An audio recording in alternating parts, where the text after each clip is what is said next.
morning is simple but very important. And it is to introduce to you a man who is responsible for us being here this morning, a gentleman who has Guyana's heart and the entire Guyana in his hands, a man who has promised that he's going to ensure that all Guyanese receives a better life. That better life is beckoning. Ladies and gentlemen, please stand and help me welcome His Excellency, the President of the Cooperative Republic of Guyana, Mr. David Arthur Granger.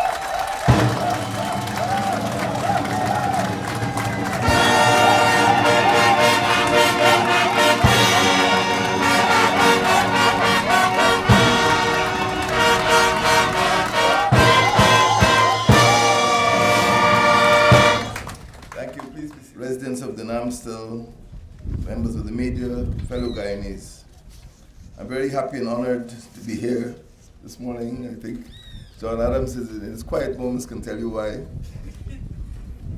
But I feel that the ceremony that we're witnessing this morning is a hugely important one, and I will do everything in my power, as defined by the Constitution, to ensure that this site becomes a part of our national heritage, a part of our national trust.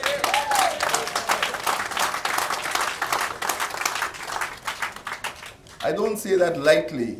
I say that because I am confident, and John can tell you I've been confident over the last 5 years in my belief that John McFarlane Corry's service has been little recognized and little valued over the years. And I think if we went back over his life and his legacy, we learn a lot about local government, about communities. And I would like the ministers present to take away that lesson from this morning's proceedings. All of the books that mention James McFarlane Corry describe him as the father of local government in British Guyana. No one fails to acknowledge that Norman Cameron, Walter Rodney, anybody who writes about Corry describes him as the father of local government in Guyana. And tomorrow morning at this time you should remember that. Somebody from the Amstel was described as the father of local government. We remember him for his sedulous work in this village and in all the villages in Guyana at that time, and also for his visionary leadership in the establishment of a chain of cooperative credit banks. And many people don't know that much about him. He was born in 1850, and he died at the age of 74 in 1924. There is some dispute about his birth. His mom and dad are not here to confirm, but I can assure you that if he died in 74 in 1924, he had to be born in 1850. There is a plaque. So the dates are carved in stone, literally, that he died 92 years ago on the 7th of March. So maybe we're 10 days late in observing his death anniversary. But we're going to get it right next year, right, John? Yes. Yeah. He worshipped at the Congregational Church, which, as you know, is one of the oldest churches in this country. And we have here, of course, I think those of you who come to this community from time to time would have observed the 150th anniversary of Ebenezer. And there is in the Congregational Church in Georgetown, Smith Congregational Church, a plaque.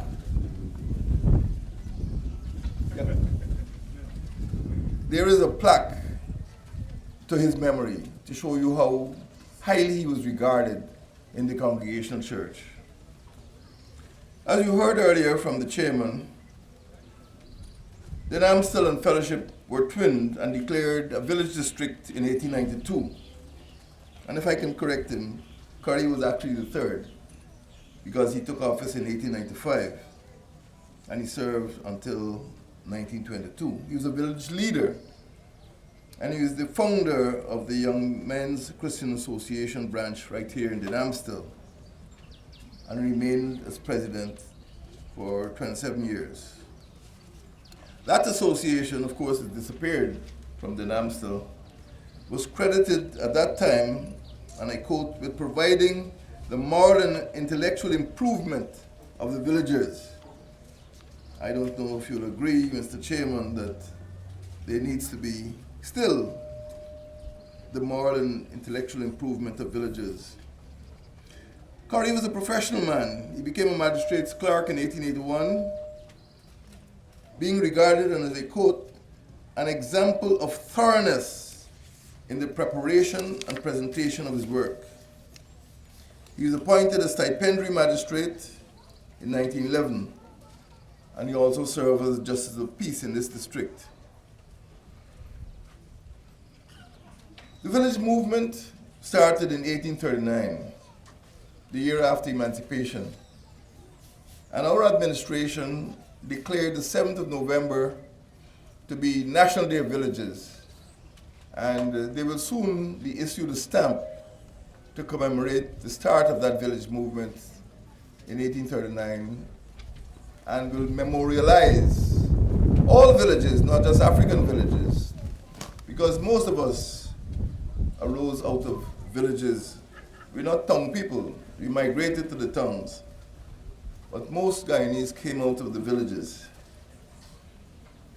The peasant proprietors, in a little over a decade, between 1839 and 1848, spent over $1 million and bought over 6,000 hectares to establish our first villages. You just calculate what $1 million would mean in today's currency. But the early villagers bought over 6,000 hectares with hard cash to establish our first villages. And within that first decade, over 40,000 persons, mainly of African origin, of course,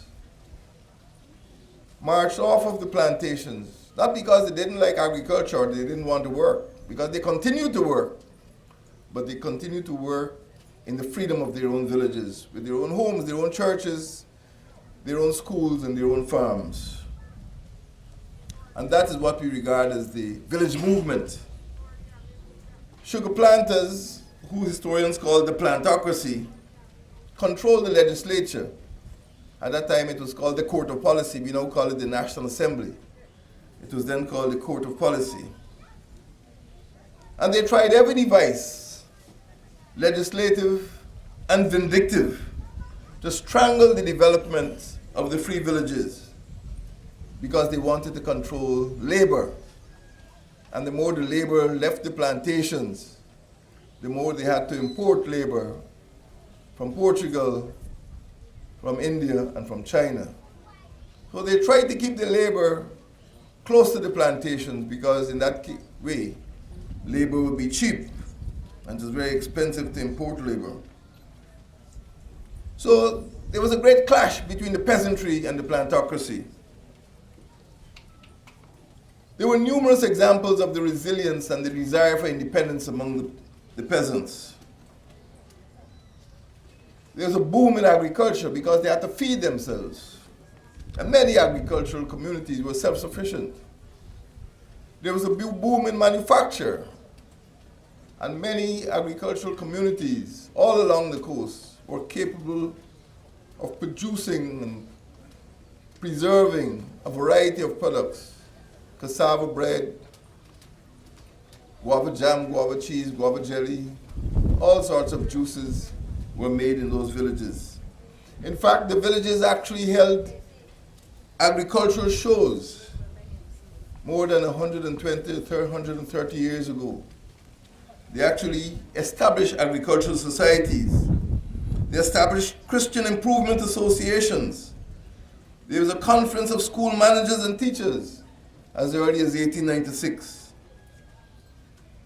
Many villages, unfortunately, however, suffered from flooding, from disease, and from a declining population and declining production.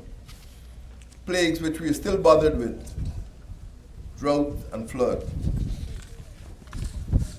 So when we look at the life of Corry, we're looking at a situation in which there were some bright persons trying to move the villages forward, but there was a hostile plantocracy in the court of policy which was passing laws and trying to restrict the villages and prevent them from expanding and growing.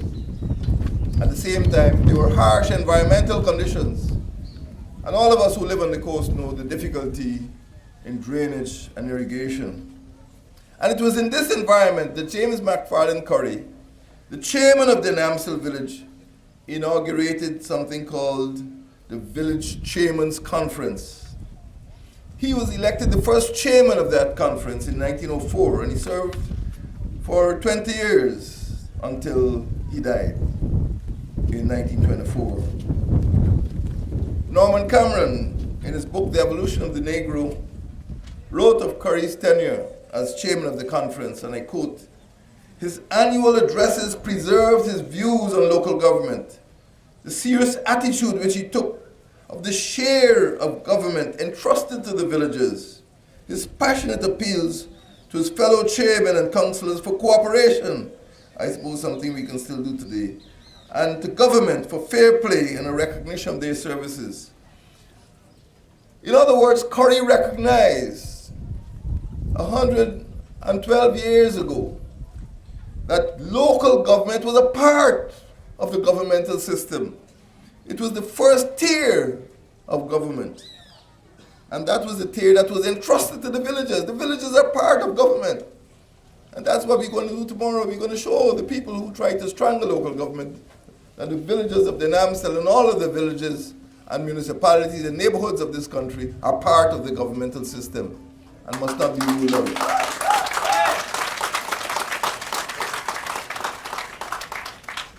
So it was James McFarlane Corry who initiated the Village Chairman's Conference, bringing all of the chairmen of all of the villages together. And this conference was aimed at improving village life and strengthening local democracy. Again, I turn to Norman Cameron, who wrote that the objective of the conference, and I quote, was that those who were appointed chairmen should come together year after year, discuss village affairs, make suggestions among themselves for the improvement of the villages, and generally to get such information as would help them in the management of their affairs with intelligence and success, or, as was later expressed, to assist one another in the art of managing our own affairs, to discuss the best means of carrying on our work, and to watch legislation as it affects our villages. And I remind you that legislation at that time was hurtful and harmful to the villages because the persons ensconced in the court of policy meant to prevent the villages from expanding and from growing. The conference's first agenda was progressive and it was extensive. Matters to be discussed included the collection of rates, the office of overseer, the custody of village money, the sanitary improvement of villages, the establishment of local agricultural societies, such as the one in Victoria Village, the introduction of village reading rooms and libraries. You're talking about 112 years ago. This is what the village chairmen were talking about. Establishment of reading rooms and libraries. And of course, government aid in the form of grants, loans, and agricultural instruction. This is what I would like to see happening again in the neighborhood democratic councils, 112 years after Corry first said so. Corry, at this time, was a very serious and studious man, and he became aware of the functioning of Raiffeisen banks in Austria. Now, what is a Raiffeisen bank? These banks were founded by somebody called Frederick Wilhelm Raiffeisen, and they provided small loans at low rates for designated purposes to worthy members of the agrarian population. This man Corry was a visionary. Here he sees an example of a banking system existing in Germany that provides small loans at low rates of interest for designated purposes to worthy members of the agrarian population. And it was Corry who seized this idea.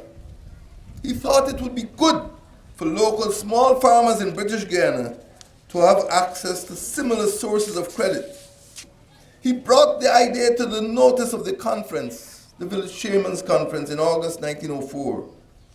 And he admitted that he didn't know much about how these banks would function, but the seed was planted. The conference decided to obtain help, and as a result, members of the conference were invited to a meeting of the Royal Agricultural and Commercial Society, RANCS. The next time you go in Church Street, next to the Bank of Guyana, you see a building which houses the National Museum. If you go to the northern side of the building, you'll see 4 letters. Not the 4 letters you're thinking about. RACS. The name of that building has not been changed since independence, the Royal Agricultural and Commercial Society. So that is where the village chairmen were invited to go to listen to a presentation on the Rafisin banks. Certain members of Victoria Village, at that time always in the lead, modified the suggested plan to suit their local conditions. And in August 1905, just 1 year afterwards, the first local cooperative credit bank was started. And this was on the initiative of James McFarlane Corry from the Amstel village.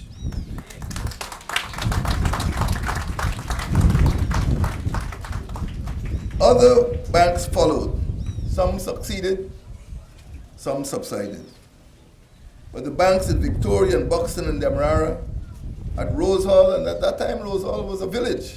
It's now a town in Berbice, were reported to be doing well. The conference came to the conclusion that central government would have to play a part if the best results were to be obtained.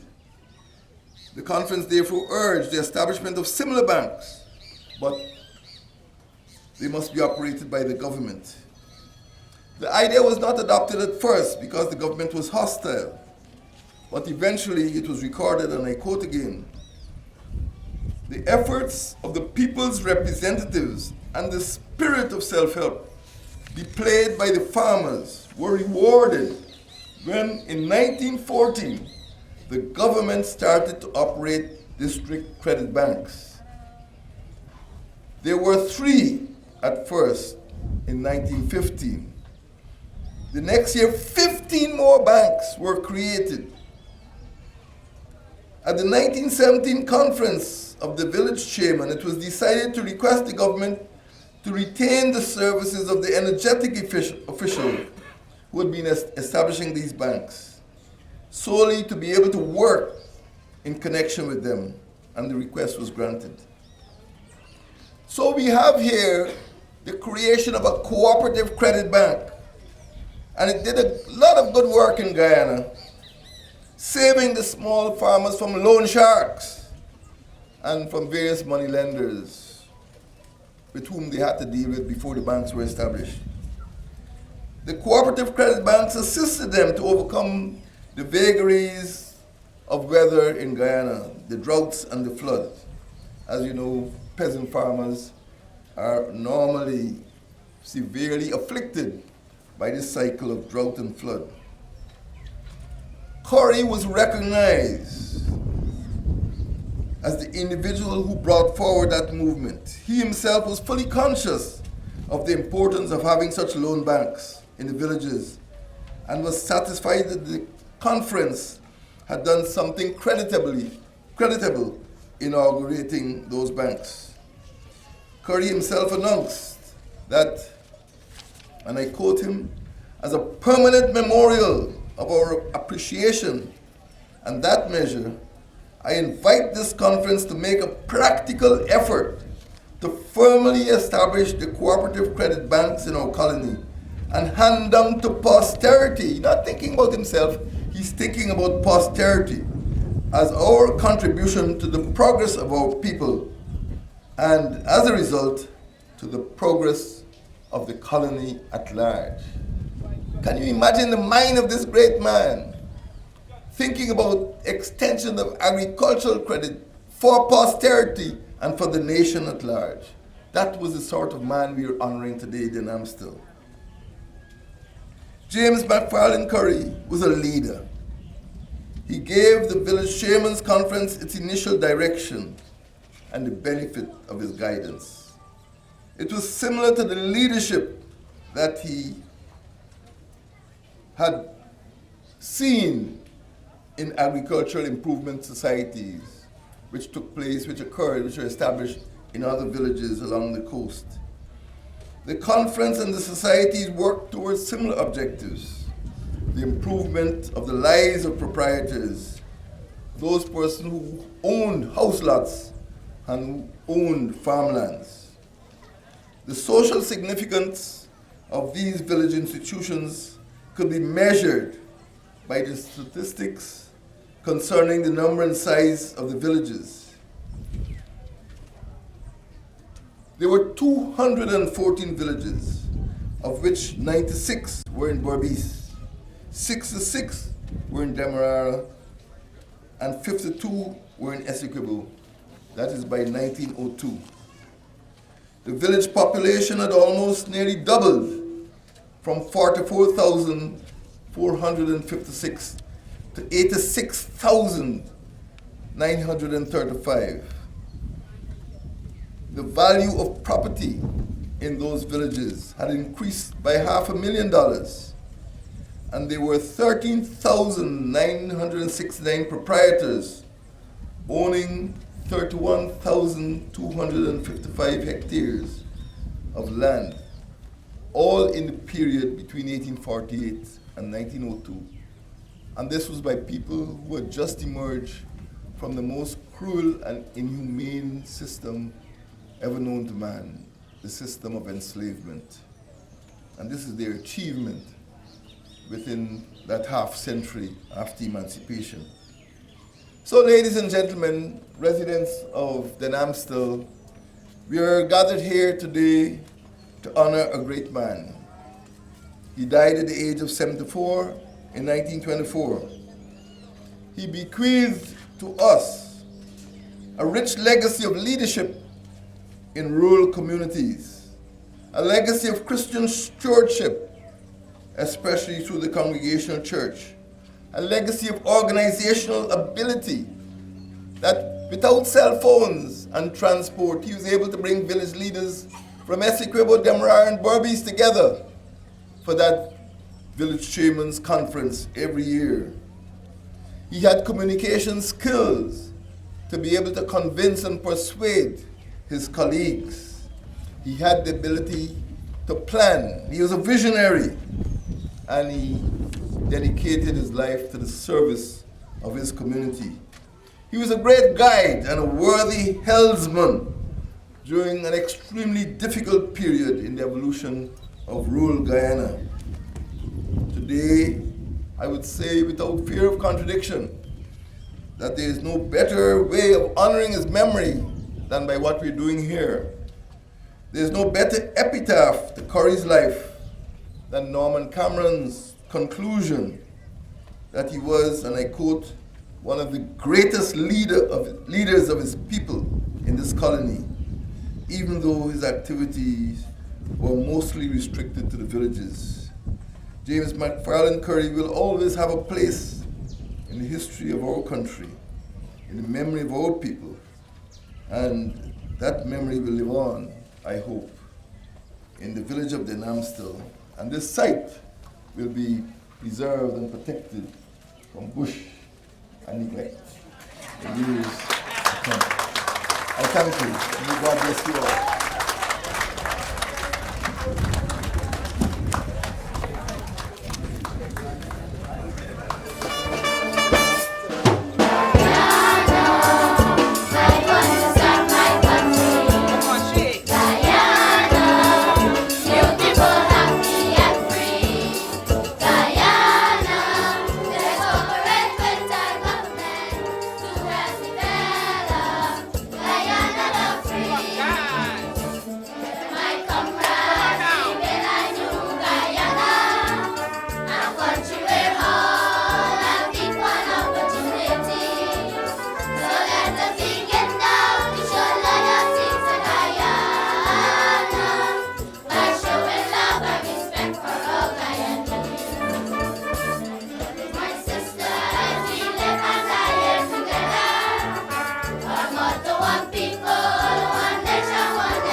Yeah, Jack, sorry.